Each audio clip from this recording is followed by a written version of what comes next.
ಈಗ ನಿಮ್ಮ ರಕ್ಷೆ ಕೇವಲ ಭಗವಂತ ಇಂದ್ರನಿಂದ ಸಾಧ್ಯ.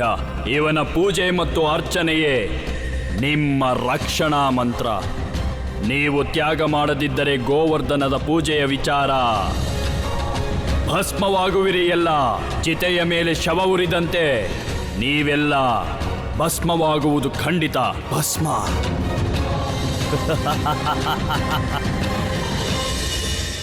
ಅಯ್ಯೋ ಕಾಪಾಡಿ, ಮೈ ಉರಿತಿದೆ.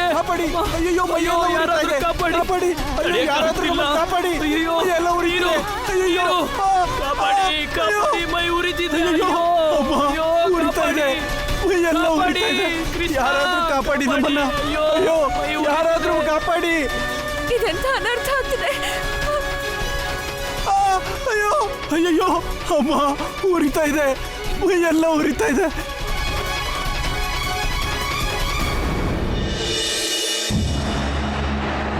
ಇದು ರಾತ್ರಿ ಅಲ್ಲ ಅಲ್ಲ ಅಲ್ಲ ಇದು ರಾತ್ರಿಯಲ್ಲಿ ಸೂರ್ಯ ಉದಯದ ಉತ್ಸವ.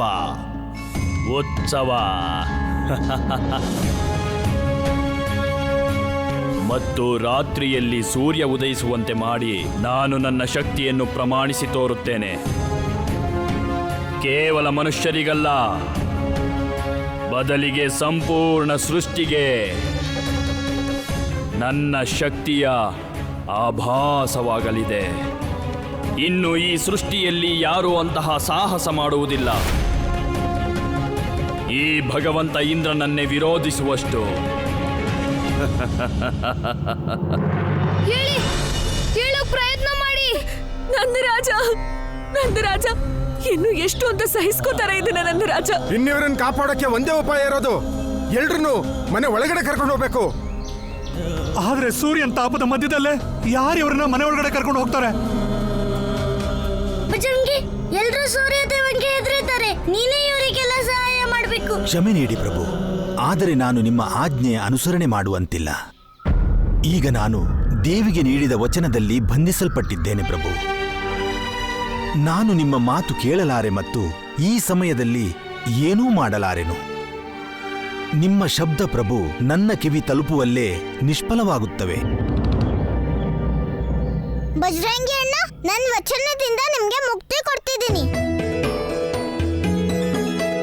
ನೀವು ಅಚ್ಚರಿ ಪಡೋ ಅಗತ್ಯ ಇಲ್ಲ ಬಜರಂಗಿ ಅಣ್ಣ. ನಾನೇ ಹೇಳ್ತಾ ಇದ್ದೀನಿ, ಕೃಷ್ಣ ಹೇಳ್ದಂಗೆ ನೀವು ಮಾಡ್ಬಿಡಿ. ಹೋಗು ಬಜರಂಗಿ, ಎಲ್ರನ್ನೂ ಸುರಕ್ಷಿತವಾದ ಜಾಗಕ್ಕೆ ತಲುಪಿಸಬೇಕು. ಆದ್ರೆ ಅದು ಹೇಗ್ ಸಾಧ್ಯ? ಅಪ್ಪ, ಬಜರಂಗಿಗೆ ಎಲ್ಲಾನು ಸಾಧ್ಯ. ಬಜರಂಗಿಗೆ ಶಕ್ತಿನೂ ಇದೆ, ವೇಗನೂ ಇದೆ. ನನ್ನ ಅದನ್ನ ನೋಡಿದ್ದೆ. ನೀವು ನಿಶ್ಚಿಂತೆಯಿಂದಿರಿ.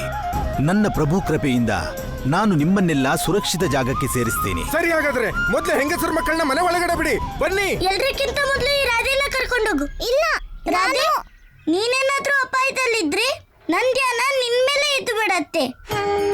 ಆ ಕಾರಣಕ್ಕೆ ನನ್ ಮನ್ಸಲ್ಲಿ ಯಾವ ಯೋಚನೆನೂ ಬರೋದೇ ಇಲ್ಲ.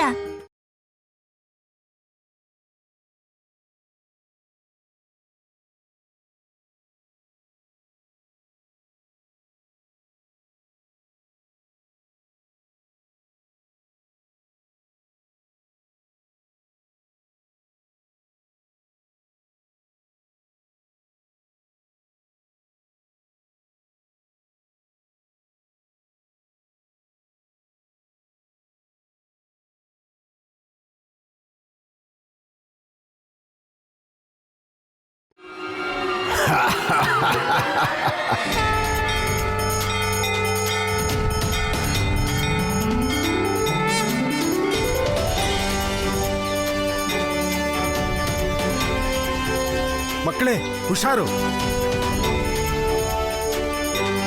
ಹಾ ಮಕ್ಳೇ, ಗಟ್ಟಿಯಾಗಿ ಹಿಡ್ಕೊಳ್ಳಿ, ಮಧ್ಯ ಬೀಳ್ಬೇಡಿ.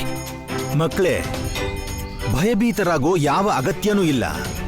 ನನ್ಗೆ ಎಲ್ಲಿ ತನಕ ನನ್ನ ಪ್ರಭುವಿನ ಆಶೀರ್ವಾದ ಇರುತ್ತೋ ಸ್ವತಃ ಭಯನೂ ನನ್ನೋಡಿ ಭಯಪಡುತ್ತೆ. ಜೈ ಶ್ರೀರಾಮ್.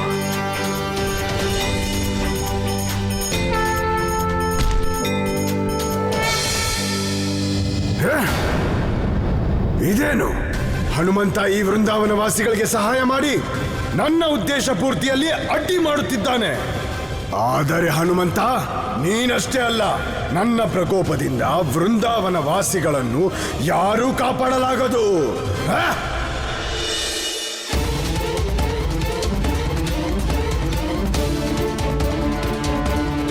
ಎಲ್ರು ಶಾಂತವಾಗಿರಿ. ಆದಷ್ಟು ಬೇಗನೆ ನೀವೆಲ್ಲ ಮನೆ ಒಳಗಿರ್ತೀರಾ.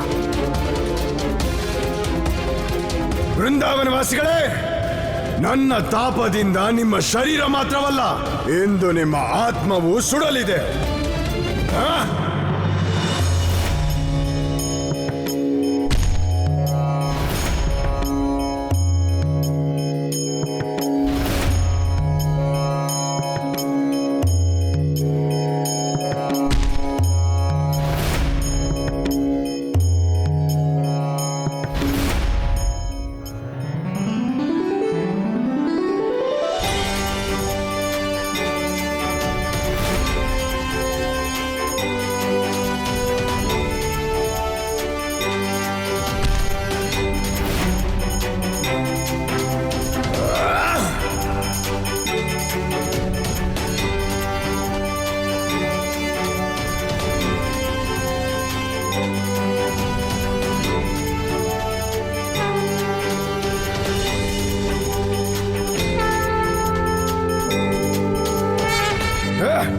ಇದೆಲ್ಲ ಹೇಗಾಯ್ತು?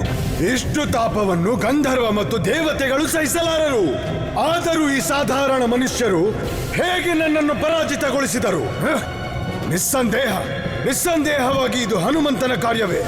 ಆದರೆ ಹನುಮಂತ, ನೀನು ಇನ್ನೂ ಅಧಿಕ ಸಮಯದವರೆಗೆ ಇವರಲ್ಲಿ ಯಾರನ್ನೂ ಕಾಪಾಡಲು ಸಾಧ್ಯವಿಲ್ಲ.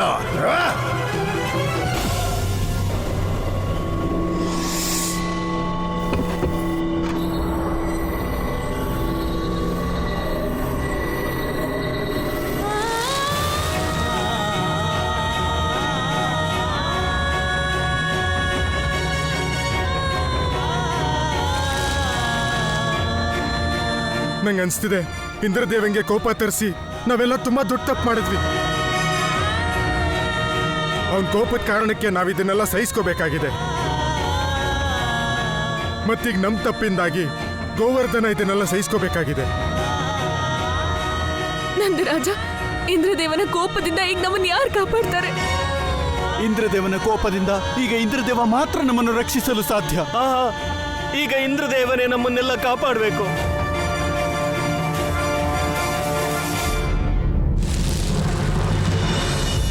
ಈ ತರ ತಮ್ಮ ನಿರ್ಧಾರದ ಬಗ್ಗೆ ಪಶ್ಚಾತ್ತಾಪ ಪಟ್ಟು ಅಪ್ಪ ತಮ್ಮ ಭಕ್ತಿ ದೀಪನೇ ಆರಿಸ್ತಾ ಇದ್ದಾರೆ. ಇದೇ ದೀಪ ಅದ್ರ ಜೊತೆಗೆ ಇವರೆಲ್ಲರ ಮನಸ್ಸಲ್ಲೂ ಬೆಳಕು ಕೊಡ್ತಾ ಇತ್ತು.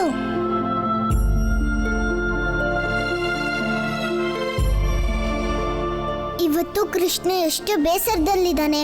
ಅವನು ಎಲ್ಲರಿಗೂ ಸರಿಯಾದ ದಾರಿ ತೋರಿಸ್ತಿದ್ದ, ಆದ್ರೆ ಕಷ್ಟ ಬರ್ತಿದ್ದ ಹಾಗೆ ಎಲ್ಲರೂ ಹೆದರುತ್ತಿದ್ದಾರೆ. ಇಂಥ ಹೊತ್ತಲ್ಲಿ ನಾನೇ ಕೃಷ್ಣಂಗೆ ಧೈರ್ಯ ತುಂಬಬೇಕು. ಪ್ರಭು ಎಲ್ಲಾ ವೃಂದಾವನ ವಾಸಿಗಳ ದುಃಖ ನೋಡಿ ದುಃಖಿಸುತ್ತಿದ್ದಾರೆ. ದೇವಿ ಪ್ರಭುವಿನ ದುಃಖಕ್ಕೆ ಮರುಗುತ್ತಿದ್ದಾರೆ.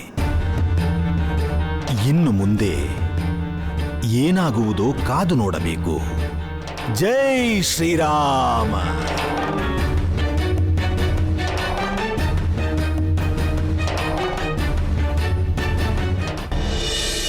ನಾನು ಭಗವಂತ ಕಂಸ ಮತ್ತು ಭಗವಂತ ಕಂಸ ಸೋಲುವುದಿಲ್ಲ. ಯಾವುದಾದರೂ ಮಾರ್ಗವಿರಲೇಬೇಕು ಆ ವಿಷ್ಣುವಿನ ಭಾಗ್ಯದ ಪುಸ್ತಕವನ್ನು ಪಡೆಯಲು. ಯಾವುದಾದರೂ ಸಂಕೇತ.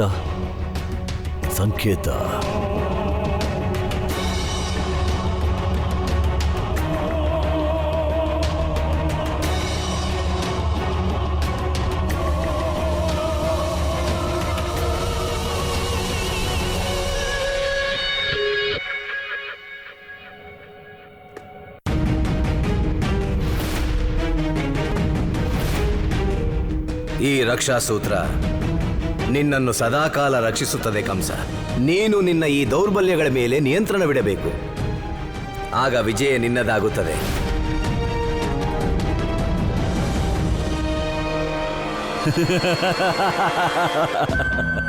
ಎಲ್ಲ ಸಮಸ್ಯೆಗೂ ಪರಿಹಾರವಿದೆ ಭಗವಂತ ಕಂಸನ ಬಳಿ. ಓ ಚಕ್ರಧಾರಿ, ಈಗ ಭಗವಂತ ಕಂಸನಿಂದ ಭವಿಷ್ಯ ನೋಡುತ್ತಾನೆ ಮತ್ತು ನಿರ್ಣಯಿಸುತ್ತಾನೆ ಅದರಲ್ಲಿ ಏನಾಗಬೇಕು ಮತ್ತು ಆಗಬಾರದೆಂದು.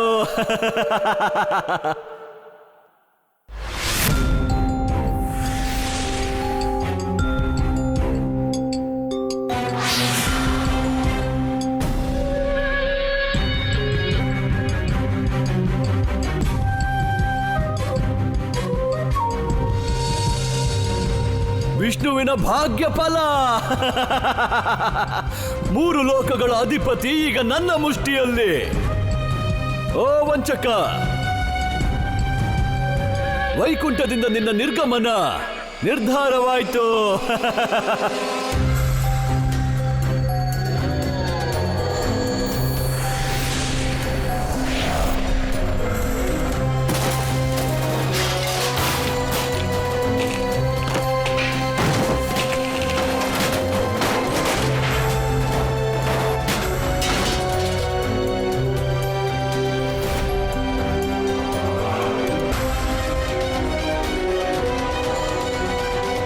ವಿಷ್ಣು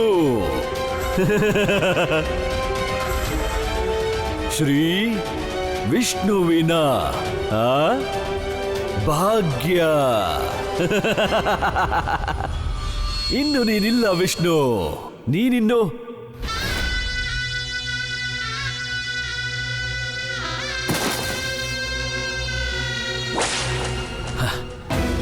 ಬ್ರಹ್ಮ. ಶ್ರೀ ಕಂಸ, ಭಗವಂತ ಕಂಸನ ಭಾಗ್ಯ.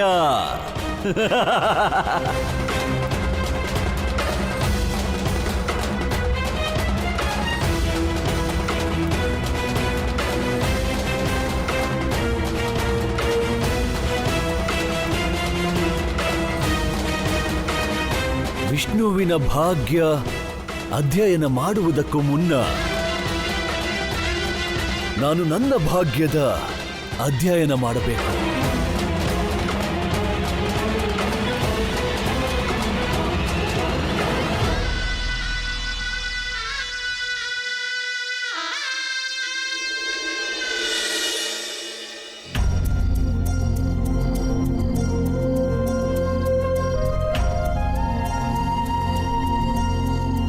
ಕೃಷ್ಣ, ಕೃಷ್ಣ, ನನ್ನ ಮಾತು ಕೇಳು. ಕೃಷ್ಣ, ಇವತ್ ನಾನು ಏನೇನ್ ಮಾಡಿದ್ನೋ ಅದಕ್ಕೆ ನಂಗೆ ಶಿಕ್ಷೆ ಅಂತೂ ಆಗ್ಲೇಬೇಕು. ಇವತ್ ನನಗೆ ಕೋಪ ಬಂದಿದ್ದ ಕಾರಣದಿಂದ ನಿನಗೆ ಸಹಾಯ ಮಾಡಕ್ಕೆ ಬಜರಂಗಿ ಅಣ್ಣಂಗೆ ಕಷ್ಟ ಆಯ್ತು. ನಾನು ಅವರಿಂದ ಭಾಷೆ ತಗೋಬಾರ್ದಾಗಿತ್ತು.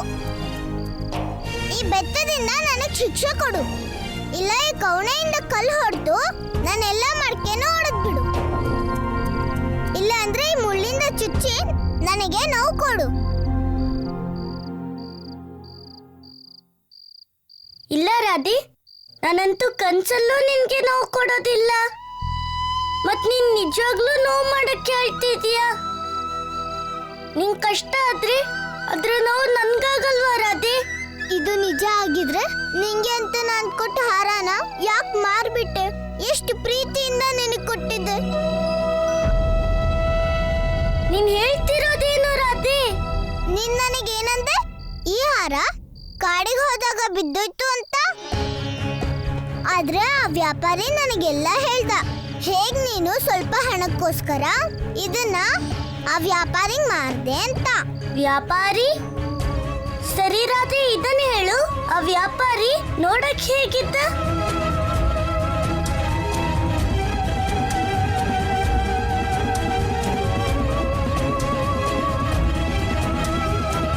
ಖಂಡಿತ ಇದೆಲ್ಲ ಇಂದ್ರದೇವಂದೇ ಕೆಲ್ಸ. ಈಗೇನ್ ಯೋಚಿಸ್ತಿದ್ಯಗಲ್ಲ? ಏನೂ ಇಲ್ಲ ರಾಧಿ, ನಾನು ಏನ್ ಯೋಚಿಸ್ತಿದ್ದೆ ಅಂದ್ರೆ ನೀನು ತುಂಬಾ ತಪ್ಪಾಗಿ ತಿಳ್ಕೊಂಡಿದ್ಯಾ. ನೀನ್ ಕೊಟ್ಟಿದ್ದ ಹಾರ ಅಲ್ಲ ಇದು. ಇದು ಆ ಮಾಲೆ ಅಲ್ದಿದ್ರೆ ಮತ್ತಿನ್ಯಾವುದು? ನೋಡು ಕೃಷ್ಣ, ಸುಳ್ಳು ಹೇಳ್ಬೇಡ. ಇದು ಅದೇ ಹಾರ ನಿನಗ್ ಕೊಟ್ಟಿದ್ದು. ಈ ಹಾರನ ನಾನೇ ನನ್ನ ಕೈಯಾರೆ ಮಾಡಿದ್ದೆ. ದೇವಿ, ನಾನೊಮ್ಮೆ ಈ ಹಾರ ನೋಡ್ಲಾ? ಹಾ, ಬರೀ ನೋಡೋಕ್ ಮಾತ್ರ.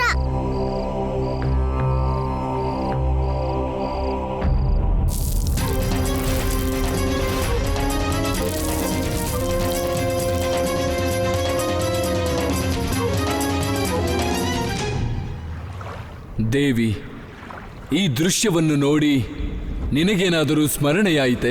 ಖಂಡಿತವಾಗಿ ಪ್ರಭು. ತ್ರೇತಾಯುಗದಲ್ಲಿ ರಾಮ ಸೀತೆಯ ಅವತಾರದಲ್ಲಿಯೂ ಸೀತೆ ಹೀಗೆಯೇ ಹನುಮಂತನಿಗೆ ಹಾರ ನೀಡಿದ್ದಳು. ಆಗ ಹನುಮಂತ ಇದೇ ರೀತಿ ಆ ಮುತ್ತಿನ ಹಾರವನ್ನು ದೂರ ಎಸೆದಿದ್ದ. ನಾರಾಯಣ ನಾರಾಯಣ. ಆದರೆ ಮಾತೆ, ಹನುಮಂತ ಅಂತಹ ಅನರ್ಥ ಮಾಡಿದ್ದೇಕೆ?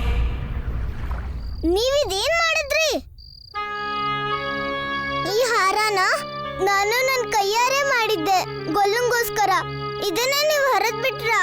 ದೇವಿ, ಈ ಹಾರದಲ್ಲಿ ಪ್ರೀತಿ ಇಲ್ಲ, ಬದ್ಲಿಗೆ ಮೋಸ ಇದೆ. ಪ್ರೇಮ ಇರೋದು ಈ ಹಾರದಲ್ಲಿ ದೇವಿ. ಈ ಹಾರ ನಿಮ್ಮ ಹತ್ರ ಹೇಗ್ ಬಂತು? ನಾರಾಯಣ ನಾರಾಯಣ. ಕೃಷ್ಣನ ಲೀಲೆ ಅಪಾರವಾದದ್ದು ಪ್ರಭು. ಆದರೆ ಪ್ರಭು, ಕೃಷ್ಣನು ಈ ಸತ್ಯವನ್ನೂ ತಿಳಿಸುತ್ತಾನೆ. ಭಜರಂಗಿ ಬೇರಾರು ಅಲ್ಲ, ಬದಲಿಗೆ ಭಜರಂಗಬಲಿ ಹನುಮಂತನೆಂದು. ತಾಳ್ಮೆ ಇರಲಿ ದೇವರ್ಷಿ. ಹೇಗೆಲ್ಲ ಕೃಷ್ಣನ ಲೀಲೆಗಳು ಘಟಿಸಲಿವೆಯೋ ಅದೇ ರೀತಿ ನೀವು ಕೂಡ ಅದರ ಆನಂದ ಪಡೆಯಿರಿ. ಸತ್ಯವಚನ ಪ್ರಭು, ಸತ್ಯವಚನ. ರಾಧೆ, ಬಜರಂಗಿಗೆ ಈ ಹಾರನ ನಾನೇ ಕೊಟ್ಟಿದ್ದು. ನೀನ್ ಕೊಟ್ಟಿದ್ದ ಗೊಲ್ಲ? ಹಾ ರಾಧೆ, ಅವತ್ ನಾನ್ ನಿಂತರಾನೆ ಕಾಡಲ್ಲಿ ಇವನ್ನ ನೋಡಿದಾಗ ಇವನು ಏಕಾಂಗಿಯಾಗಿ ಕೂತಿದ್ದ. ಇವನನ್ನ ಇವ್ರ ಅಣ್ಣ ಅತ್ತಿಗೆ ನೆನ್ಪು ಕಾಡ್ತಾ ಇತ್ತು. ಆಗ ನನ್ಗೆ ಇವನ್ನ ನೋಡಕ್ ಆಗ್ತಿರ್ಲಿಲ್ಲ. ಹಾಗಾಗಿ ಇವನ್ ನೋವು ಕಡಿಮೆ ಆಗ್ಲಿ ಅಂತ ನಾನು ಇವನ್ ಜೊತೆ ಮಾತಾಡ್ದೆ. ಕೊನೆಗೆ ಹೊರಟಾಗ ಇವನ್ ನೆನ್ಪಿಗೆ ಏನಾದ್ರೂ ಕೊಡಕ್ ಹೇಳ್ದ. ಯಾವುದಾದ್ರೂ ಗುರ್ತಲ್ಲ ದೇವಿ. ಎಂತ ನೆನ್ಪಿನ ಗುರ್ತು ಕೇಳಿದೆ ಅಂದ್ರೆ ಅದು ಇವರಿಗೆ ಎಲ್ಲಕ್ಕಿಂತ ಹೆಚ್ಚು ಇಷ್ಟದ್ದಾಗಿರ್ಬೇಕು. ಇವರ ಹೃದಯಕ್ಕೆ ಹತ್ರ ಇರೋದಾಗಿರ್ಬೇಕು. ಆಗ ದೇವಿ ಇವರು ನನಗೆ ಈ ಹಾರ ಕೊಟ್ಟಿದ್ದು.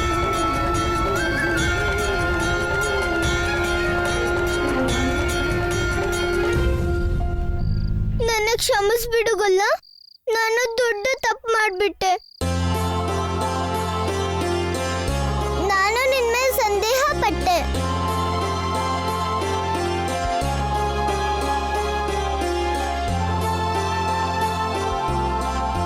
ರಾಧೆ, ನಿನ್ನಿಂದ ಆಗಿರೋ ತಪ್ಪು ಅದು ತಿಳಿದೇ ಆಗಿದ್ದು. ಅದಕ್ಕೆ ಕ್ಷಮೆ ಕೇಳೋ ಅಗತ್ಯ ಏನಿಲ್ಲ ಬಿಡು.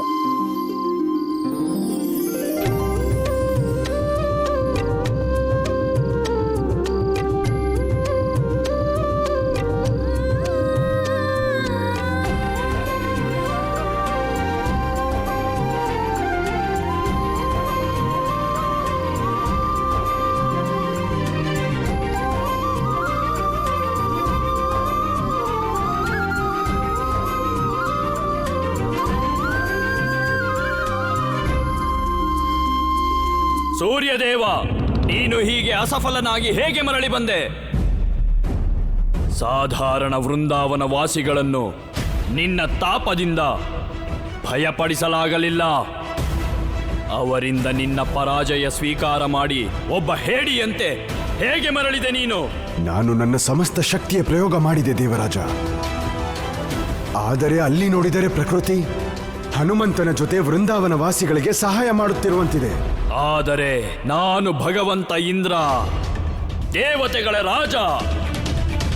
ಈ ರೀತಿ ಹನುಮಂತ ಅಥವಾ ಪ್ರಕೃತಿಯಿಂದ ನನ್ನ ಪರಾಜಯವನ್ನು ನಾನು ಸ್ವೀಕರಿಸುವುದಿಲ್ಲ. ಹನುಮಂತನಿಗೆ ನನ್ನ ಶಕ್ತಿಗಳ ಪರಿಚಯವಿಲ್ಲ, ಹಾಗಾಗಿ ನನ್ನ ದಾರಿಗೆ ಅಡ್ಡಿಯಾಗಿದ್ದಾನೆ. ಆದರೀಗ ನಾನು ವೃಂದಾವನ ವಾಸಿಗಳಿಗೆ ಎಂಥ ಶಿಕ್ಷೆ ನೀಡುವೆನೆಂದರೆ ಆ ಹನುಮಂತ ಎಂದಿಗೂ ಮರೆಯಬಾರದು. ಪ್ರಕೃತಿ ಜೊತೆ ಆಟ ಆಡಿ ಇಂದ್ರದೇವ ಎಲ್ಲ ನೈತಿಕತೆ ಮತ್ತೆ ಮರ್ಯಾದೆನ ಉಲ್ಲಂಘನೆ ಮಾಡಿದ್ದಾನೆ. ಇವಾಗ ಅವಶ್ಯಕತೆ ಆಗಿರೋದು ಅವನಿಗೆ ಅರ್ಥ ಮಾಡಿಸೋದು, ಮತ್ತವನು ಈ ತರ ತಪ್ಪು ಮಾಡಬಾರ್ದು. ಈ ಕಾರ್ಯದಲ್ಲಿ ನಾನು ನಿಮಗೆ ಹೇಗೆ ಸಹಾಯ ಮಾಡಲಿ ಪ್ರಭು? ನೀನು ಸೂರ್ಯಂಗೆ ಏನ್ ಅರ್ಥ ಮಾಡಿಸ್ಬೇಕಂದ್ರೆ ಅವನು ಈ ಇಂದ್ರಂಗೆ ಸಹಾಯ ಮಾಡಿ ಅವನ ಒಳಗಿರೋ ಅಹಂಕಾರನ ಹೆಚ್ಚಿಸಿದಾನೆ. ನಿಮ್ಮ ಆಜ್ಞೆ ಪ್ರಭು. ಜೈ ಶ್ರೀರಾಮ.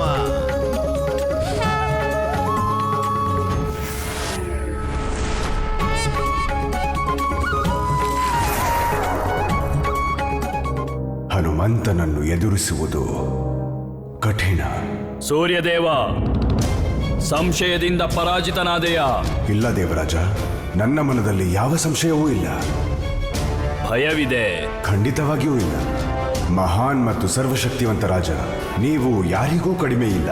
ನೀವಿದ್ದಾಗ ಸೂರ್ಯದೇವ, ಹೀಗೆ ಹೇಳಿ ಅಪರಾಧ ಮಾಡಿದ್ದೀಯ ನೀನು. ನಾನು ಯಾವುದೇ ತಕ್ಕಡಿಯಲ್ಲಿ ತೂಗುವ ಭಗವಂತ ಅಲ್ಲ, ಜಗತ್ತಿನ ಒಬ್ಬನೇ ಏಕಮಾತ್ರ ಅವಿರೋಧ ಭಗವಂತ. ಕ್ಷಮಿಸಿ ದೇವರಾಜ, ನನ್ನ ಆಶಯವೂ ಅದಷ್ಟೇ. ಕ್ಷಮಿಸಿದೆ, ಹೊರಡು. ಮತ್ತು ಇನ್ನು ಯಾವ ಸಂಶಯ ತರ್ಕವಿಲ್ಲದೆ ನಿನ್ನ ರಾಜ ನೀಡಿರುವ ಕಾರ್ಯವನ್ನು ನಿರ್ವಹಣೆ ಮಾಡು. ತಮ್ಮಾಜ್ಞೆ ದೇವರಾಜ.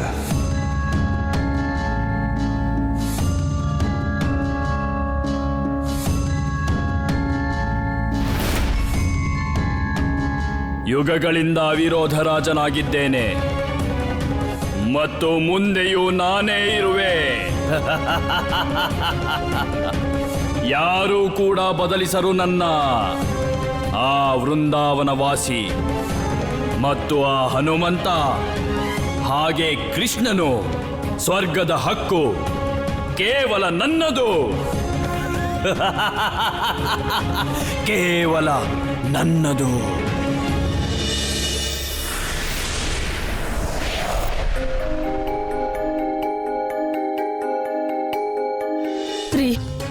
ಸೂರ್ಯೋದಯ ಆಗ್ತಿದೆ ಅಂದ್ರೆ ಭಯ ಆಗ್ತಾ ಇದೆ.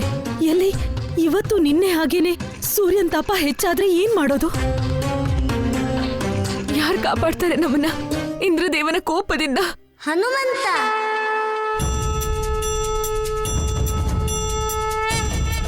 ಹನುಮಂತ ಕಾಪಾಡ್ತಾನೆ ನಮ್ಮನ್ನ.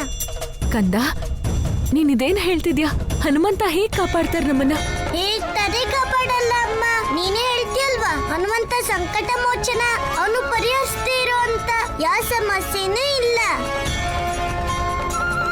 ಅದಕ್ಕೆ ನನ್ಗಂತೂ ಪೂರ್ತಿ ನಂಬಿಕೆ ಇದೆ. ಈಗ ನಾವೆಲ್ಲ ಸೇರ್ಕೊಂಡು ಒಳ್ಳೆ ಮನ್ಸಿಂದ ಒಟ್ಟಾಗಿ ಹನುಮಂತನ ಸಹಾಯಕ್ಕೆ ಕೇಳ್ಕೊಂಡ್ರೆ ಅವ್ನ್ ಖಂಡಿತ ನಮ್ಮೆಲ್ರ ಸಹಾಯ ಮಾಡ್ತಾನೆ ಅಮ್ಮ.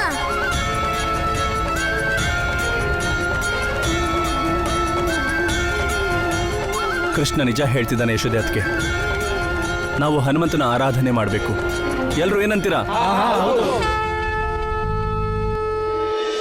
ಪವನ ಪುತ್ರ ಹನುಮಂತನಿಗೆ ಜೈ! ಪವನ ಪುತ್ರ ಹನುಮಂತನಿಗೆ ಜೈ!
ಇದ್ದಕ್ಕಿದ್ದಂತೆ ನನಗೆ ಅಶಕ್ತನಂತೆ ಏಕೆ ಅನಿಸುತ್ತಿದೆ? ಓಂ ಅಂತರಿಕ್ಷಾಯ ನಮಃ.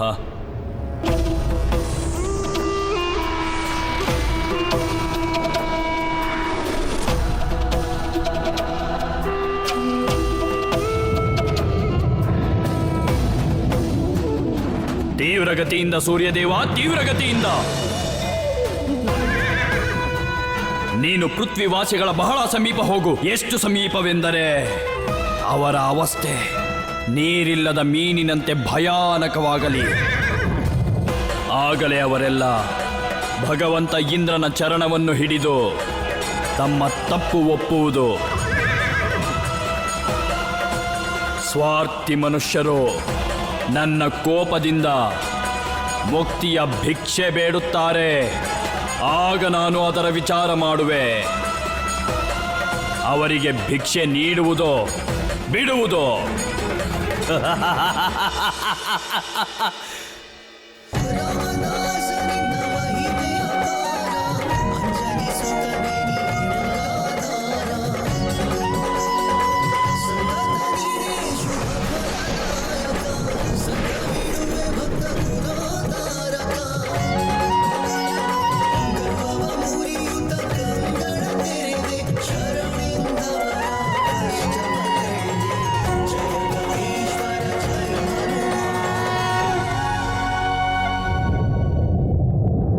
ನಿಲ್ಲು, ನಿಲ್ಲಿಸು.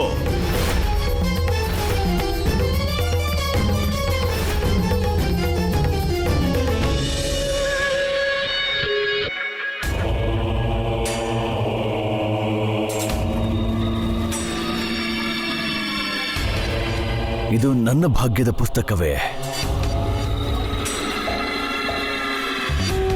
ಯಾವ ಪುಸ್ತಕವನ್ನು ಮೊದಲು ಓದಲಿ? ನನ್ನ ಭಾಗ್ಯವನ್ನು ಮೊದಲು ತಿಳಿಯಲೇ ಅಥವಾ ಆ ವಂಚಕನ ಭಾಗ್ಯದಲ್ಲೇನಿದೆ ಅದನ್ನು ಮೊದಲು ಓದಲೇ? ವಿಷ್ಣುವೋ ಇಲ್ಲ ನನ್ನದೋ? ನನ್ನದು ನನ್ನದು ನನ್ನ ಭಾಗ್ಯ ಅರಿಯುತ್ತೇನೆ.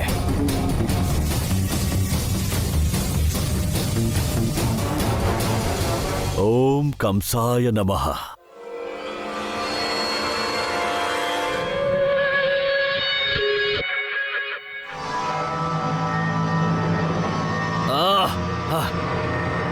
ಇಷ್ಟೊಂದು ತೀವ್ರ ಪ್ರಕಾಶ!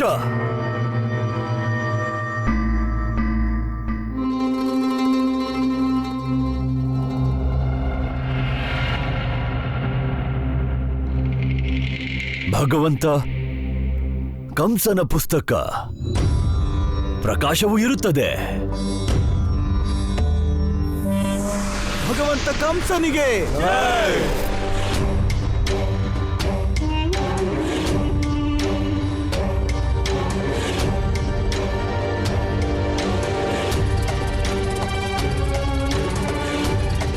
ಭಗವಂತ ಕಂಸನಿಗೆ ಜೈ. ಭಗವಂತ ಕಂಸನಿಗೆ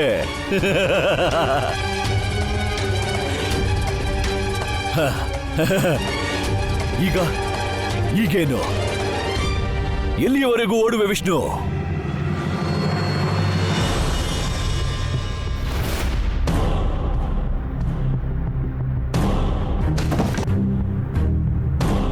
ಎಂದಿಗೂ ಹೀಗಾಗದು. ಇಲ್ಲ, ಭಗವಂತ ಕಂಸನಿಗೆ ಹೀಗಾಗಲಾರದು. ಹಾಗೆ ಆಗಲು ನಾನು ಬಿಡಲಾರೆ. ವಂಚಕ, ನಾನು ನನ್ನ ಭಾಗ್ಯ ಫಲದ ಅಂತಿಮ ಅಧ್ಯಾಯವನ್ನೇ ಹರಿಯುತ್ತೇನೆ.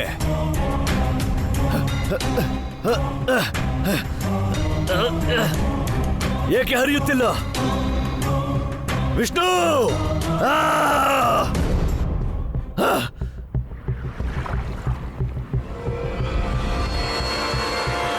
ಸುಟ್ಟು ಭಸ್ಮ ಮಾಡುತ್ತೇನೆ ಈ ಪುಸ್ತಕವನ್ನು.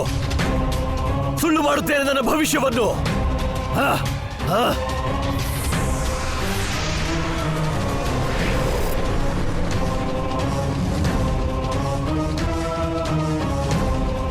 ಈಗಲೂ ಆಟವಾಡುತ್ತಿದ್ದೆ ನನ್ನ ಜೊತೆ. ಚಕ್ರಧಾರಿ ವಿಷ್ಣು, ನೀನು ಅದೆಷ್ಟೇ ಮೋಸ ಮಾಡಿದರು ನೀನು ಸಫಲನಾಗಲು ಬಿಡಲಾರೆ. ಮತ್ತು ನಿನ್ನ ಪುಸ್ತಕವನ್ನು ಕೂಡ.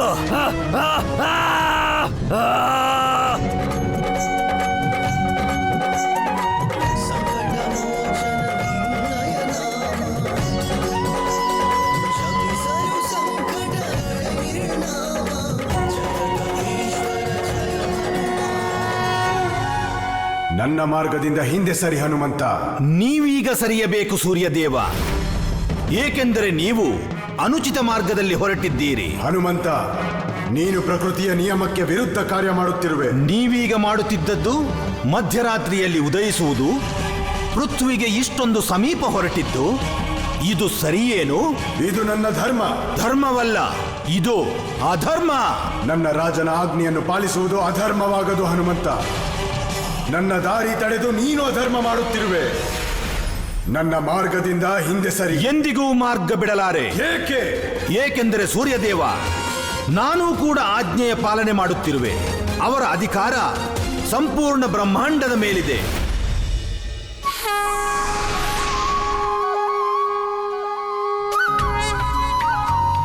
ಪ್ರಣಾಮ ಪ್ರಭು.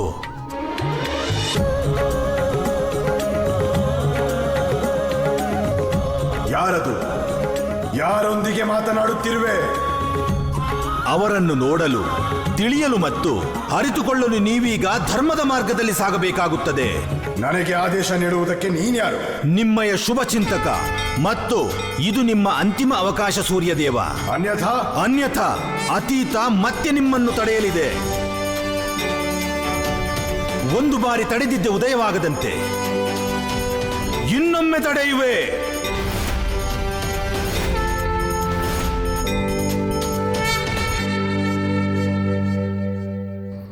ನಾರಾಯಣ ನಾರಾಯಣ. ಪ್ರಭು, ನೀವು ನನಗೆ ಹೇಳಿದ್ದು ನೆನಪಿದೆ. ಬಾಲ್ಯಾವಸ್ಥೆಯಲ್ಲಿ ಹನುಮಂತ ಸೂರ್ಯದೇವನನ್ನು ಕೆಂಪು ಹಣ್ಣು ಎಂದುಕೊಂಡು ಸೇವಿಸಿಬಿಟ್ಟಿದ್ದ. ಆದರೆ ಪ್ರಭು, ಪವನಪುತ್ರ ಹನುಮಂತನು ಸೂರ್ಯದೇವನನ್ನು ಉದಯಿಸದಂತೆ ಯಾವಾಗ ತಡೆದಿದ್ದ? ಈ ಕಥೆ ನನಗೆ ತಿಳಿಯದು ಪ್ರಭು. ದೇವರ್ಷಿ, ಹನುಮಂತನಂತಹ ಭಕ್ತ ಯಾರಿರುವರು ಈ ಸೃಷ್ಟಿಯಲ್ಲಿ? ಸತ್ಯವಚನ ಪ್ರಭು. ಹನುಮಂತನಂತಹ ಭಕ್ತರು ಈ ಸೃಷ್ಟಿಯಲ್ಲಿ ಯಾರೂ ಇಲ್ಲ, ಮತ್ತೆ ಮುಂದೆ ಯಾರೂ ಸಿಗರು. ನಿಸ್ವಾರ್ಥ ಭಕ್ತಿಯು ಅಂಜನಿ ಪುತ್ರ ಹನುಮಂತನಿಗೆ ಮಾತ್ರ ಪ್ರಭು. ನಾರಾಯಣ ನಾರಾಯಣ. ಇದೇ ಕಾರಣವು ದೇವರ್ಷಿ, ಆ ಹನುಮಂತ ತನ್ನ ಆರಾಧ್ಯ ದೈವ ಪ್ರಭು ಶ್ರೀರಾಮನ ಭಕ್ತಿಯಲ್ಲಿ ಯಾವುದೇ ಸೀಮೆಯನ್ನು ದಾಟಿಬಿಡುತ್ತಾನೆ. ಪ್ರಕೃತಿಯ ಯಾವುದೇ ನಿಯಮವನ್ನು ಬದಲಿಸುತ್ತಾನೆ ಹನುಮಂತ. ಹನುಮಂತ ಹಾಗೆ ಎಂದು ಮಾಡಿದ ಪ್ರಭು? ದೇವರ್ಷಿ, ತ್ರೇತಾಯುಗದಲ್ಲಿ ಲಕ್ಷ್ಮಣ ಎಂದು ಮೂರ್ಛಿತನಾಗಿದ್ದನೋ ಆಗ ಆ ಸಮಯದಲ್ಲಿ ಇದು ಅವಶ್ಯಕವಾಗಿತ್ತು. ಆ ಸೂರ್ಯನ ಉದಯ ಆಗುವ ಮೊದಲು ಹನುಮಂತನು ಸಂಜೀವಿನಿ ಬೇರನ್ನ ಹುಡುಕಿ ತರಬೇಕಿತ್ತು. ಮತ್ತು ಆಗ ಹನುಮಂತನು ಆ ಸೂರ್ಯನನ್ನು ಬರದಂತೆ ತಡೆದು ಸಂಪೂರ್ಣ ಸೃಷ್ಟಿಯನ್ನೇ ಸ್ತಬ್ಧ ಮಾಡಿಬಿಟ್ಟಿದ್ದ.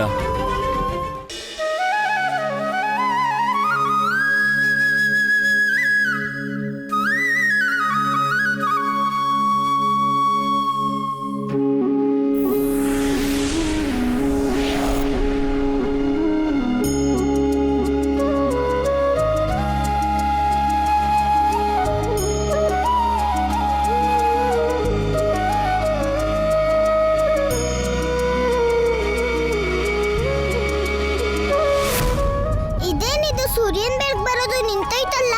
ಇದ್ದಕ್ಕಿದ್ದಂತೆ ರಾತ್ರಿ ಹೇಗಾಯ್ತು? ಸೂರ್ಯದೇವ ಎಲ್ಲ ಹೋಗ್ಬಿಟ್ಟ?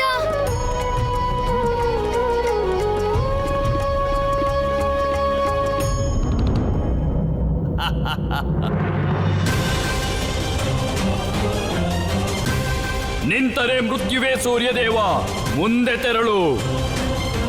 ಇದು ಭಗವಂತ ಇಂದ್ರನ ಆದೇಶ, ಮುಂದೆ ಹೊರಡು.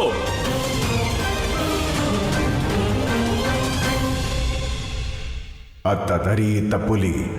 ಈಗ ಮುಂದೆ ಸಾಗಿದರೆ ಹನುಮಂತನ ಜೊತೆ ಯುದ್ಧ, ಹಿಂದೆ ಸರಿದರೆ ದೇವರಾಜನ ಕೈಯಿಂದ ವಧೆ. ಯುದ್ಧದಲ್ಲಿ ವೀರಗತಿ ಪಡೆಯುವುದೇ ಶ್ರೇಷ್ಠ.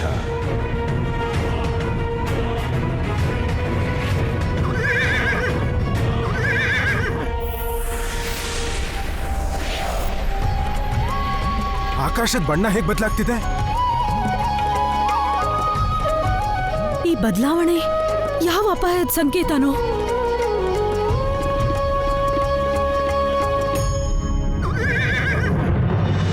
ಈ ಅನರ್ಥದ ಪರಿಣಾಮ ಅನುಭವಿಸಲು ಸೂರ್ಯದೇವ ಸಿದ್ಧರಾಗಿ ಬಿಡಿರಿ.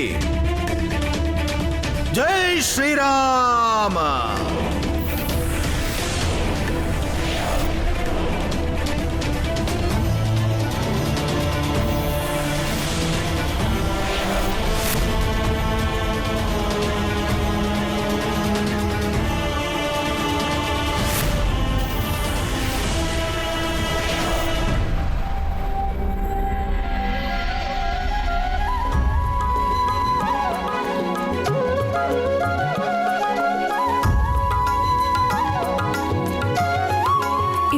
ಆಗ್ತಿದೆ ನಂದ ರಾಜ. ಒಮ್ಮೆ ಸೂರ್ಯ ಉದಯ ಆಗ್ತಾನೆ, ಮತ್ತಿನ್ನೊಮ್ಮೆ ಅಸ್ತ. ಇದಕ್ಕೇನ್ ಕಾರಣ ಇರಬಹುದು? ನನಗೂ ಏನು ತೋಚ್ತಾ ಇಲ್ಲ ಯಶೋದೆ. ಎಲ್ಲದರ ಹಿಂದೆ ಏನ್ ಕಾರಣ ಇದೆಯೋ?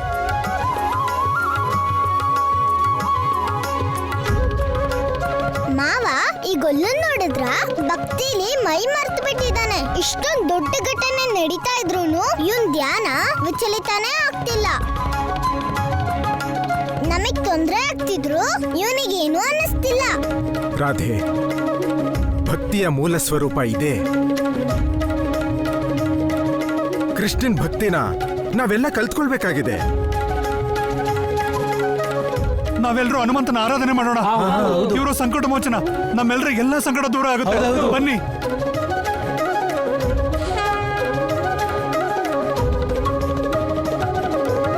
ಸೂರ್ಯದೇವ, ಇದನ್ನು ನನ್ನ ಅಂತಿಮ ಎಚ್ಚರಿಕೆ ಎಂದುಕೊಳ್ಳಿ. ಆದರೀಗ ನಿನಗೆ ನನ್ನ ಶಕ್ತಿಯ ಪರಿಚಯವಿಲ್ಲ ಹನುಮಂತ. ಎಚ್ಚರಿಕೆಗೆ ಶಿಕ್ಷೆ ಪಡೆಯಲು ಸಿದ್ಧನಾಗಿ ಬಿಡು.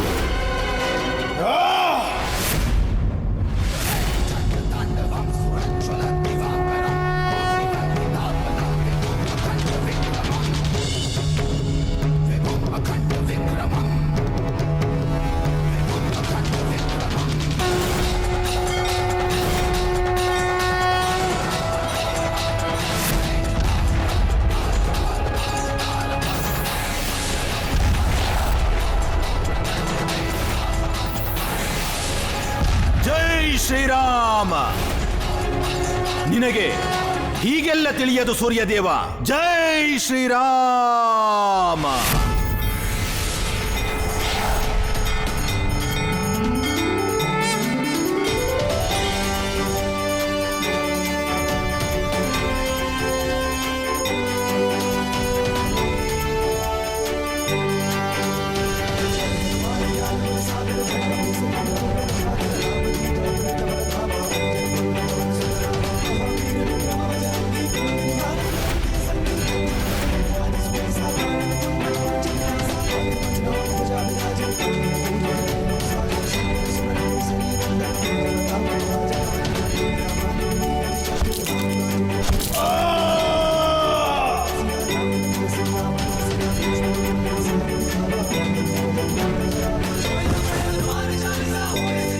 ಹನುಮಂತ, ಬಿಡು ನನ್ನ.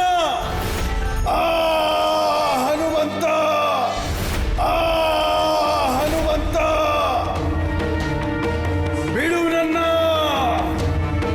ಹನುಮಂತ, ಈಗ ನೀನು ಸೂರ್ಯನ ಹೀಗೆ ತಿರುಗಿಸ್ತಾ ಇದ್ರೆ ಇಂದ್ರನ್ ಸಿಂಹಾಸನನೇ ಬಿದ್ದೋಗ್ಬಿಡತ್ತೆ.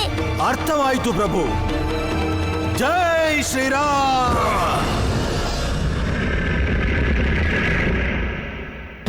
ಇಂದ್ರನ ಸಿಂಹಾಸನ ಹೇಗೆ ನಡುಗುತ್ತಿದೆ? ಯಾರು ಮಾಡಿದ್ದು ಈ ತಪ್ಪನ್ನು? ಸೂರ್ಯದೇವ, ನಿನ್ನ ಶಕ್ತಿಯನ್ನು ಪ್ರದರ್ಶಿಸಿ ಎಲ್ಲರನ್ನು ಭಸ್ಮ ಮಾಡು, ಭಸ್ಮ ಮಾಡು.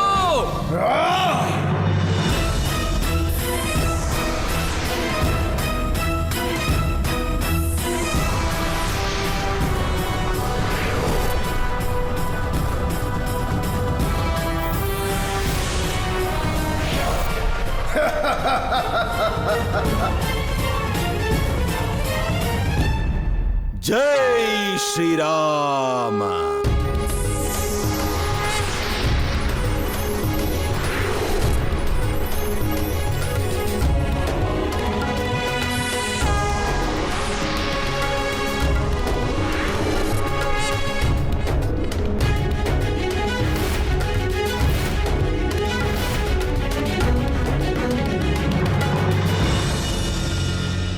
ಆಕಾಶದಲ್ಲಿ ಕಪ್ಪು ನೆರಳು. ಇದು ಯಾಕೆ ಹೀಗಾಗ್ತಾ ಇದೆ?